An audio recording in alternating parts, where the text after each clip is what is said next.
नमस्कार विद्यार्थी मित्रांनो, स्वागत आहे तुमचं आपल्या या प्लॅटफॉर्म मध्ये. जसं की आपली आरंभ संस्कृतची जी सिरीज आहे ती आपली त्यामध्ये पहिलं चॅप्टर जे आहे प्रकरण संस्कृत वर्णनाम परिचय तो कम्प्लीट झालेला आहे आपलं. त्यानंतर आज आपलं संख्या प्रकरण जे दुसरं आहे ते आज आपण स्टार्ट करतोय. जे पहिलं प्रकरण होतं संस्कृत वर्णनाम परिचय ते 5 मार्क साठी विचारलं जातं. 5 एमसीक्यू त्याच्यावरती असतात. जे सेकंड प्रकरण आहे आपलं संख्या प्रकरण यावर देखील 5 एमसीक्यू तुम्हाला डायरेक्टली विचारले जातात. पण आपण यामध्ये पूर्ण जे कॉन्सेप्ट आहे ते एकाच लेक्चर मध्ये कम्प्लीट करणार आहोत with examples and previous year questions. त्यामुळे आपण हे प्रकरण वन शॉट मध्येच कम्प्लीट करण्याचा प्रयत्न करणार आहोत. प्रथमतः आपण समजून घ्या संज्ञा म्हणजे काय, संज्ञामध्ये आपण आपल्याला काय शिकायचंय आणि क्वेश्चन कशा प्रकारचे येतात. प्रथमतः मित्रांनो, जे संज्ञा प्रकरण आहे, संज्ञा म्हणजे काय तर म्हणजे योग्य अर्थ करून देणारा किंवा नामाला संज्ञा म्हटलं जातं. योग्य अर्थ करून देणारा म्हणजे काय, योग्य अर्थ करून देणारा. योग्य अर्थ करून देणारा म्हणजे काय, आपल्या डेली लाईफ मध्ये आपण कोणत्याही गोष्टीला जेव्हा नाव ठेवतोय त्याला एक पर्टिक्युलरली नाव आहे. म्हणजे त्या विषयाचं ज्ञान होण्यासाठी त्या विषयाला दिलेलं नाव म्हणजे तुम्ही नामालाच संज्ञा म्हणू शकता. नामालाच म्हणजे कसं, नामालाच संज्ञा म्हणतात.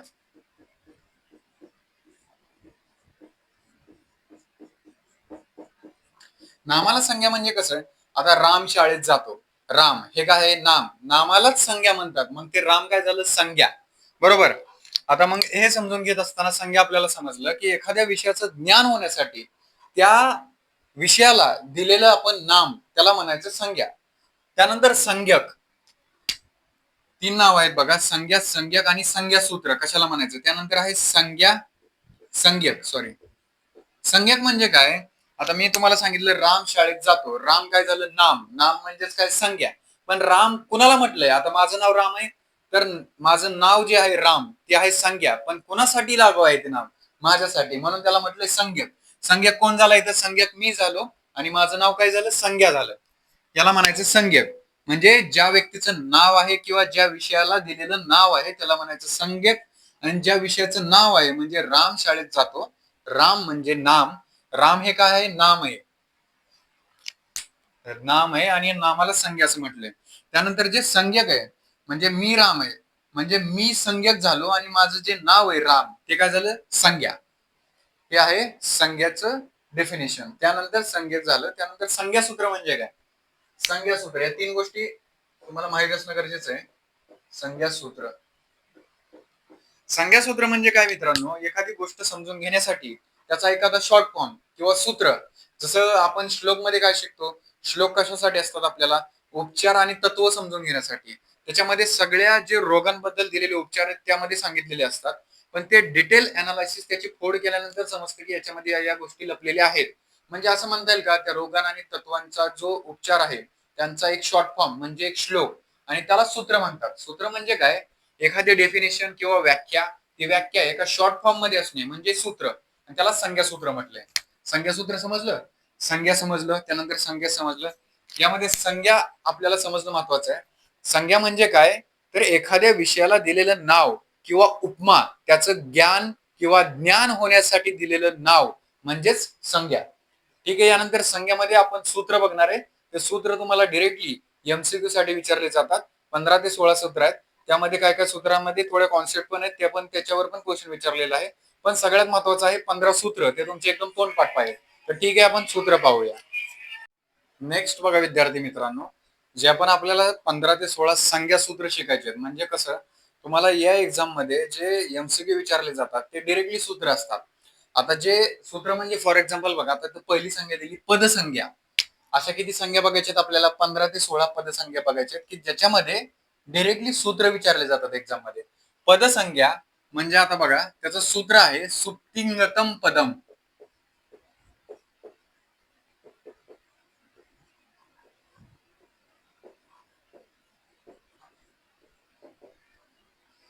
आता हे जे सूत्र असतं ना विद्यार्थी मित्रांनो, तो एक तुम्हाला डायरेक्टली एमसीक्यू ला कसं विचारलं जातं, हे सूत्र म्हणजे एक पदम स्किप केलं जातं आणि जे ऑप्शन असतात त्यामध्ये पद, पदम, पदन अशा विभक्ती टाईप 4 ऑप्शन तुम्हाला दिलेले असतात.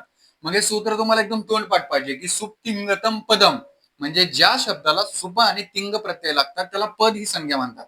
म्हणजे सूत्र जे असतं त्याला डेफिनेशन किंवा व्याख्या बनवण्यासाठी हे सूत्र आपल्याला कामाला येतं. म्हणजे कसं, एखाद्या जर विषयाचे ज्ञान करून घेण्यासाठी त्याला दिलेली आपण उपमा म्हणजे काय, संज्ञा. मग इथं पद जी संज्ञा आहे ती आपल्याला या सूत्राद्वारे जर समजून घ्यायची असेल तर ज्या शब्दाला सुप आणि तिंग प्रत्यय लागतात त्याला पद असे म्हणतात. आता इथं बघा, सुप आणि तिंग प्रत्यय म्हणजे काय, म्हणजे सुबंत आणि तिंगंत. सुबंत आणि तिगंत हे काय प्रत्यय. सुबंत आणि तिगंत प्रत्यय. सुबंत जे प्रत्यय असतात ना नॉर्मली ते नाम आणि सर्वनामाच्या शेवटी लागतात. नाम व सर्वनामाच्या शेवटी. आणि जे तिंग प्रत्यय असतात ना ते मेनली धातूच्या शेवटी लागतात. तिगंत प्रत्यय धातू. आता मेनली जे एक्झाम मध्ये तुम्हाला जे सुबंत आणि तिगंत जे प्रत्यय असतात ना ते 2 किंवा 3च विचारले जातात. ते खालील प्रमाणे बघत आहेत. तिगंत प्रत्यय. तिगंत प्रत्यय मध्ये तुम्हाला जास्त करून ती, त हे प्रत्यय दिलेले असतील किंवा सुबंत मध्ये अहम किंवा औ हे प्रत्यय दिसले की तिथं सुब सुप प्रत्यय लागला असं समजायचं. पण मेनली तुम्हाला एक्झाम मध्ये हे विचारलंच जात नाही, कारण ह्याच्यावर सेपरेट टॉपिक तुम्हाला दिलाय धातू रूपानी वगैरे शब्द रूपानी असेल. यामध्ये तुम्हाला फक्त हे सूत्र लक्षात ठेवायचे आहे. आणि जे 15च्या 15 संख्या आहेत त्यामध्ये 15च्या 15 तुम्हाला जे सूत्र आहेत ते लर्न करायचे, कारण कुठल्या तरी प्रत्येक सूत्रामध्ये एक शब्द स्किप केला जातो आणि सूत्र पूर्ण करा असं विचारलं जातं. त्यामुळे तुम्हाला सूत्र पाठ पाहिजेत. त्या खालच्या जे आहेत ते कॉन्सेप्ट आहेत, पण जे सूत्र मेनली आहे ते तुमचं पाठ पाहिजे. कारण हे तिंग प्रत्यय सुप प्रत्यय हे जे आहे तुम्हाला धातुरूपानी मध्ये डिटेलमध्ये शिकायचंय की हे ती, त, भवती, भवतय, प्रथम पुरुष, द्वितीय पुरुष हे सगळे डिटेल तुम्हाला धातुरूपानी चॅप्टर मध्ये. इथं तुम्हाला एवढंच लक्षात ठेवायचंय की सुप्तिंगतम पदम हे त्याचं सूत्र आहे आणि त्यामध्ये सुपतिंग हे प्रत्यय ज्या शब्दाला लागतात त्यालाच पदसंज्ञा म्हणतात. तीत, आता याचं एक्झाम्पल बघा. उदा कशाचं, तिंग प्रत्ययाचं. भवती, आता हा जो शब्द दिला इथं काय लागलंय रे, ती प्रत्यय लागलंय. म्हणजे हे काय, तिंग प्रत्यय. म्हणजे कुठली संज्ञा, पदसंज्ञा. त्यानंतर भवत, हा जो शब्द आहे भवत याच्यामध्ये काय लागला रे प्रत्यय, तह. तह काय येते, कशाचं प्रत्यय बघायचं, तिगंत प्रत्यय. मी काय म्हटलंय, ज्या शब्दाला सुप आणि तिंग प्रत्यय लागतात ती संज्ञा कोणती, पदसंज्ञा. आणि इकडे बघा सुप प्रत्यय कुठले, जसं राम, रामो. हे बघा शेवटी काय आलंय रे, ते अ आलंय का, आणि इथं काय आलंय अह. म्हणजे हे कुठलं लागलं, तिंग सुप प्रत्यय. अशा प्रकारे हे पद ही संज्ञा आपण डिफाईन करतो. त्यानंतर बघूया आपण संयोग.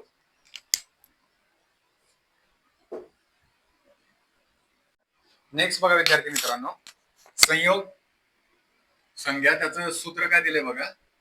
हलंतर हलोनंतरा संयोग.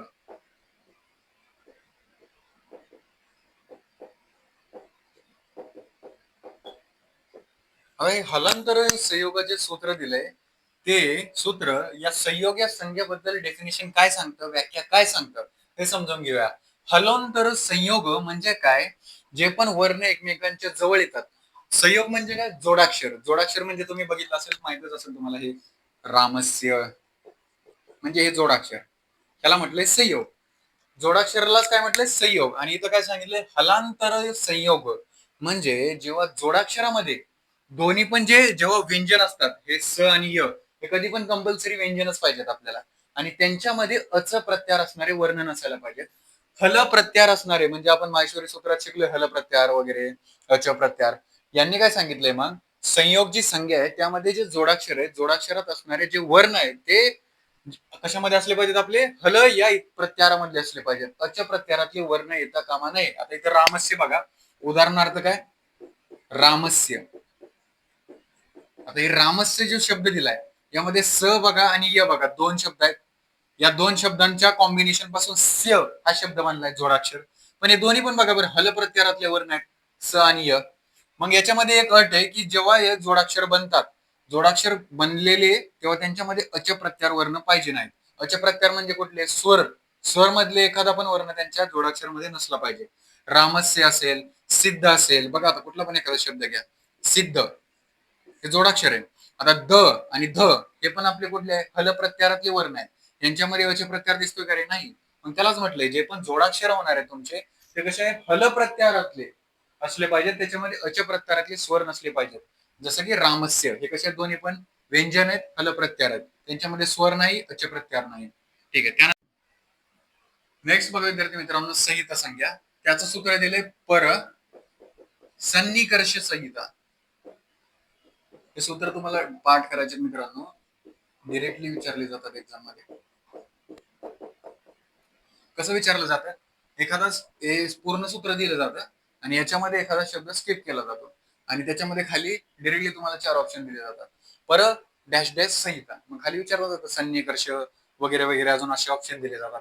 याच्यामध्ये काय सांगितलंय, पर सन्निकर्ष संहितामध्ये सांगितलंय जेव्हा एखाद्या शब्दामध्ये 2 वर्ण, मग ते स्वर असो व्यंजन, एकमेकांचे एकदम जवळ येतात तेव्हा त्याला संहिता किंवा संधी पण म्हटले याला ऑप्शनल मध्ये. संधी, संहिता किंवा संधी संज्ञा म्हणतात. फॉर एक्झाम्पल कसं, आता बघा इकडं एक शब्द घ्या, उदाहरणार्थ उपेंद्र हा शब्द घेतला आपण. उपेंद्र हा शब्दाची जर फोड केली आपण तर कसं बनेल रे, हा शब्द बनेल बघा उप प्लस इंद्र. मग याच्यामध्ये बघा तुम्हाला संधीला कामाला येणार आहे बरं का. उप शेवटला कुठला प्रत्यय लागतोय रे, उप प अ प्रत्यय लागतोय बघा, बरोबर का. उप आणि इकडे कुठला लागलाय, ई लागलाय सुरुवातीला. मी काय म्हटलंय तुम्हाला, जेव्हा पण एखाद्या शब्दामध्ये 2 वर्ण, मग ते स्वर असो किंवा व्यंजन एकमेकांच्या अतिशय जवळ येतील तेव्हा कोणती संज्ञा म्हणता येईल त्याला, संहिता किंवा संधी. संधी म्हणजे काय, कनेक्शन. म्हणजे इथं बघा आता उपेंद्र उप प्लस इंद्र पासून उपेंद्र तयार झाला, यामध्ये अ वर्ण आणि ई वर्ण एकदम जवळ आले दोघांच्या, म्हणून तिथं काय झालं, संधी किंवा संहिता संज्ञा. ठीक आहे. त्यानंतर नेक्स्ट संज्ञा. तुम्हाला सूत्र जास्त करून पाठ करायचे विद्यार्थी मित्रांनो, डिरेक्टली सूत्र विचारले जातात. 90% तर सूत्रच विचारले जातात, त्यामुळे तुम्हाला सूत्र पूर्ण लर्न करायचे. नेक्स्ट बघा विद्यार्थी मित्रांनो, लोपसंज्ञा.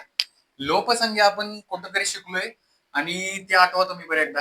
त्याचं सूत्र तुम्हाला सांगतो, अदर्शनम लोप. अदर्शनम लोपः. अदर्शनम लोप हे सूत्र काय सांगतं विद्यार्थी मित्रांनो, आपण जे माहेश्वर सूत्र शिकलोय 14, त्यामध्ये प्रत्येक सूत्रामध्ये शेवटला बघा सूत्र झाल्यानंतर एक इतसंज्ञक आलाय बघा. पहिलं कुठला आहे, अ इ उ न. न हा काय, इतसंज्ञक. म्हणजे काय होत चाललंय, अ इ उ न अक्षरांचा लोप होत चाललाय. जो शेवटला इतसंज्ञक आहे ना त्याचा लोप झालाय पूर्ण, त्याला म्हटलंय अदर्शनम लोप. म्हणजे अक्षरांचा जो शेवट लोप होत गेलाय माहेश्वर सूत्रामध्ये, शेवटचा जो इतसंज्ञक आहे त्याला लोप झालाय पूर्ण त्या वर्णाचा, त्याला म्हणायचं लोप, अदर्शनम लोप. याच्यावर डिरेक्टली तुम्हाला काहीच विचारलं जात नाही कॉन्सेप्ट, डिरेक्टली सूत्र विचारलं जातं. क्वेश्चन आलेला आहे अदर्शनम लोप, इथं डॅश डॅश दिलं होतं अदर्शनम लोप. हे सूत्र तुम्हाला एकदम तोंडपाठ पाहिजे मित्रांनो, कारण सूत्र डिरेक्टली विचारले जातात. जे पण 15 ते 16 सूत्र आहेत ते एकदम तोंडपाठ झाले पाहिजे, त्यातलेच 5 सूत्र तुम्हाला विचारले जातात. 5 मार्क तुमच्या हातातले आहेत एकदम. त्यानंतर नेक्स्ट बघा, रस्व दीर्घ प्लुत. रस्व दीर्घ, कुठे मी शिकलोय मित्र, कुठं तरी शिकलोय आपण हे रस्व दीर्घ प्लुत. आठवा. रस्व दीर्घ प्लुत हे शिकलोय आपण स्वरांमध्ये. स्वर किती प्रकारचे सांगितले मी तुम्हाला, 9. एक्झाम मध्ये ऑप्शन देतील तुम्हाला 9, 13, तेव्हा 13 पण आहेत, काही पुस्तकांमध्ये 13 स्वर दिलेले आहेत, पण ऍक्च्युअल आन्सर इज 9 आहे त्याचं.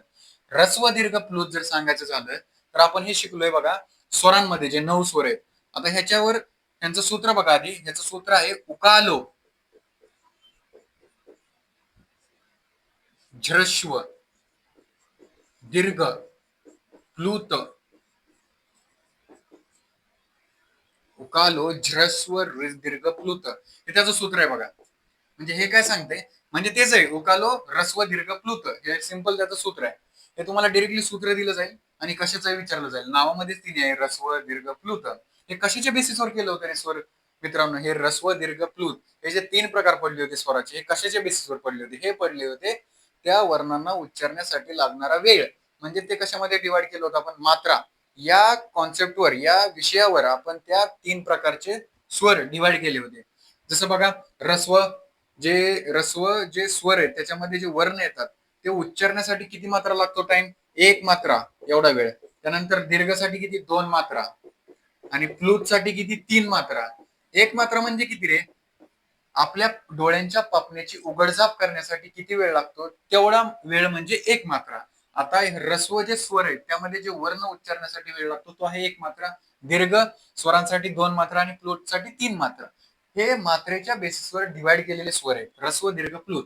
सूत्रपाठ झालं, त्यानंतर आपलं मात्रा पाठ झाली सर्वांची, आणि हेच विचारलं जातं डिरेक्टली. किंवा असं पण विचारलं जातं, ह्रस्व स्वरांमध्ये येणाऱ्या वर्णांचे उच्चारण करण्यासाठी किती मात्रा वेळ लागतो, किंवा दीर्घ स्वर यामध्ये येणाऱ्या वर्णांचे उच्चारण करण्यासाठी किती वेळ लागतो. हे 1 मात्रा, 2 मात्रा, 3 मात्रा तुम्हाला पाठ पाहिजे. 1 मात्रा म्हणजे किती, डोळ्यांची उघडझाप करण्यासाठी लागणारा वेळ म्हणजे 1 मात्रा. नेक्स्ट बघूया आपण. नेक्स्ट बघा विद्यार्थी मित्रांनो, वृद्धी संज्ञा. वृद्धी संज्ञा म्हणजे काय, ज्याच्यामध्ये वर्णांची किंवा व्यंजनांची, स्वरांची वाढ होते त्याला म्हटले वृद्धी संज्ञा. सूत्र काय त्याचं, वृद्धी आदेश, वृद्धी आदैच, किंवा याला दुसरं पण सूत्र आहे वृद्धी रेची. हे सूत्र कसं तुम्हाला संधी प्रकरणात पण शिकायला भेटणार आहे, कॉमन सूत्र आहे, याच्यात पण आपल्याला लागणार आहे वृद्धी संख्यामध्ये, आणि संधी प्रकरणात पण दिलंय तुम्हाला वृद्धी राधेची. किंवा त्याला अजून एक सूत्र आहे, तेच आहे वृद्धी रेची.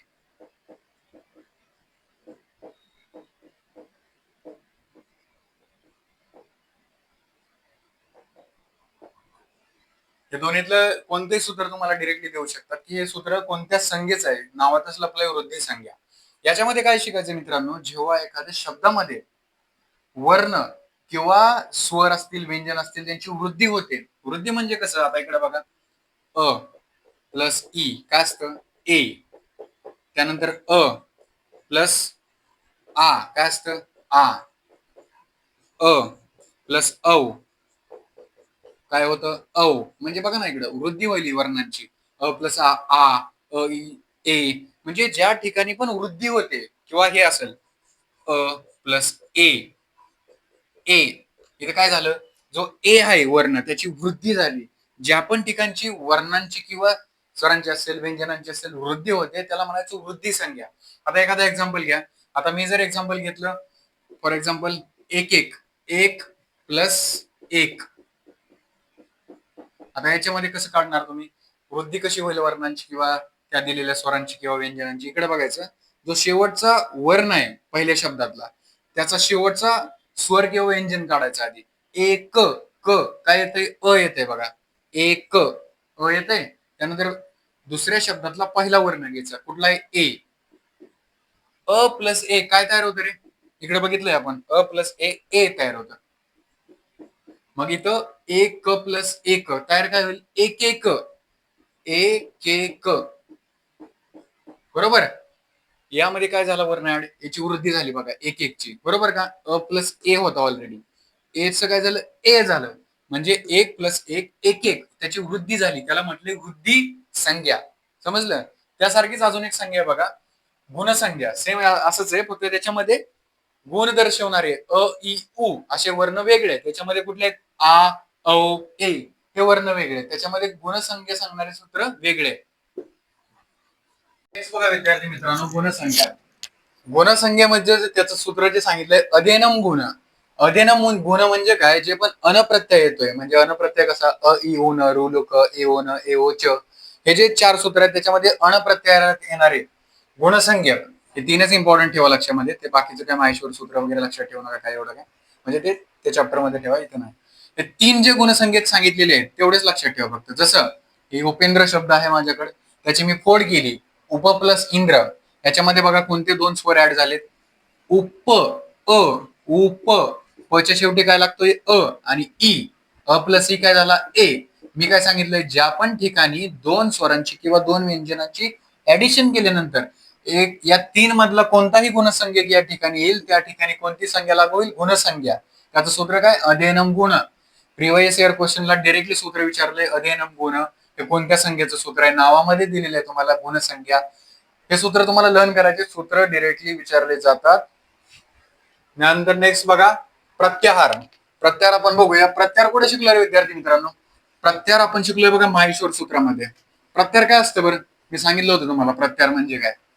प्रत्याहार म्हणजे काय, तर जो पण दिलेल्या माहेश्वर सूत्रातला पहिला वर्ण आहे तो, आणि त्याचा शेवटचा इतसंज्ञक म्हणजे काय, प्रत्याहार. प्रत्याहार म्हणजे काय, त्याचं सूत्र बघा. सूत्र काय सांगतं, आदि रंतेन संहिता, आदि रंतेन संहिता, संहिता. आधी रंतेन संहिता म्हणजे काय? आधी आणि अंत यांच्यामध्ये जी अक्षरं येतात त्याला डिनोट करण्यासाठी प्रत्यार हा शब्द वापरला जातो. जसं आपण किती प्रत्यार शिकलोय? हल शिकलोय, अच्या प्रत्यार शिकलोय. अच्या प्रत्यार कशासाठी शिकलोय विद्यार्थ्यांना? स्वरांसाठी. म्हणजे अच्या प्रत्यार काय सांगतो? जे पण आधी आणि अंत, म्हणजे अंतला कोण आहे? इतसंज्ञक, आणि आधीला कोण आहे? वर्ण जो असेल, व्यंजन असेल, त्यांच्यामध्ये जी अक्षर आहेत ते डिनोकेट करण्यासाठी प्रत्यार हा शॉर्ट फॉर्म दिलेला आहे. आधी रंतेन संहिता म्हणजे आधी आणि अंत यांच्यामध्ये असलेले वर्ण सांगण्यासाठी प्रत्यार हा शब्द वापरला गेलेला आहे. त्यानंतर बघा नेक्स्ट 9 उदात्त. उदात्त पण या गोष्टी शिकलोय आपण. कुठे रे? ते जे रस्व दीर्घ प्लुत होतं त्यांचे प्रत्येकाचे तीन तीन प्रकार पडतात. उदात्त, अनुदात्त, नीचे स्वरित या तीन प्रकार पडतात. ते शिकलोय आपण. उदात्त बघा त्याचं सूत्र काय? उच्चे रुदात्त. आणि सेम अनुदात्तच बघा नीचे निचोर उदात्त. डिरेक्टली दोन्ही सूत्र तुम्हाला कम्पेअर करायचे. उचेर उदात्त म्हणजे काय किंवा उदात्त म्हणजे काय? जेव्हा आपल्या टाळू आणि मूर्धा या ऊर्ध्व दिशेतून वर्णांचं उच्चारण होतं त्याला म्हटलंय उचेर उदात्त, म्हणजे वरच्या आवाजात स्वरांचं उच्चारण होणार. आणि निचोर उदात्त म्हणजे काय? जे पण टाळू आणि मूर्धा आपला त्यांचा अधोभाग आहे त्यांच्या भागातून आपल्या वर्णांचं उच्चारण होणं म्हणजे निचोर उदात्त. म्हणजे उच्चार उदात्त म्हणजे मोठ्या स्वरात बोलणं, निचोर उदात्त म्हणजे कमी स्वरात बोलणं. हे झालं अनुदात्त. त्यानंतर बघा 11 आहे स्वरित. स्वरित म्हणजे काय? समाहार स्वरित. समाहार स्वरित त्याचं सूत्र आहे. सूत्र विद्यार्थ्यांनो एकदम तोंडपाठ पाहिजे तुम्हाला. सूत्र पाठ असल्याशिवाय तुम्हाला 5 MCQ बरोबर येणार नाहीत. त्याचा स्वरित बघा. हे जी 11वी संख्या आहे त्यामध्ये त्याचं सूत्र आहे समाहार स्वरित. समाहार स्वरित म्हणजे काय? तर उदात्त आणि अनुदात्त यांच्यामधलं, म्हणजे उदात्त म्हणजे काय? ऊर्ध्व भागातून येणारे उच्चारण स्वरांचं असेल, व्यंजनांचं असेल. आणि अनुदात्त म्हणजे काय? माझे जे टाळू आणि मूर्धा भाग आहे याच्या अधोभागातून येणाऱ्या वर्णांचं उच्चारण म्हणजे निचोर उदात्त. पण यांच्या दोन्हींच्या मधलं जे पण वर्णांचं उच्चारण आहे त्याला म्हटलंय स्वरित, समाहार स्वरित. म्हणजे उदात्त आणि अनुदात्त यांचं साम्य स्थिती, वर्णांच्या उच्चारणासाठी साम्य स्थिती, म्हणजे टाळू आणि मूर्धा जे त्यांचा ऊर्ध्व भाग आणि अधोभाग यांच्या मधला समाहार त्याला म्हटलंय समाहार स्वरित. म्हणजेच स्वरित ही संज्ञा त्याला म्हटलंय. त्यानंतर आपण नेक्स्ट बघूया. नेक्स्ट बघा संज्ञा विद्यार्थी मित्रांनो, अनुनासिक संज्ञा. त्याचं सूत्र सांगितलंय मुख नासिको वचनोनुनासिक. मुख ना मुख नासिको मुख नासिका वचनो नुनासिक.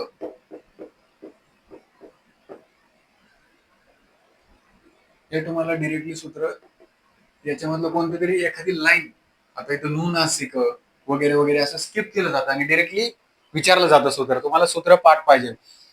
मुख नासिका वचनोनुनासिक म्हणजे काय?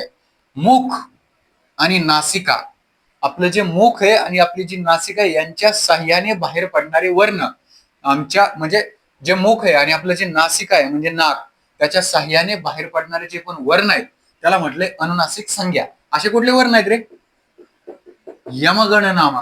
बघा आता बोलून बघा. यम गण नाम म्हणजे जे पण वर्ण आहेत हे आपल्याला मुखाचा आणि नासिकाचा साह्य आपल्याला त्या ठिकाणी लागत आहे म्हणून त्याला अनुनासिक संज्ञा म्हटलंय. य म गणनाम ग न नाम.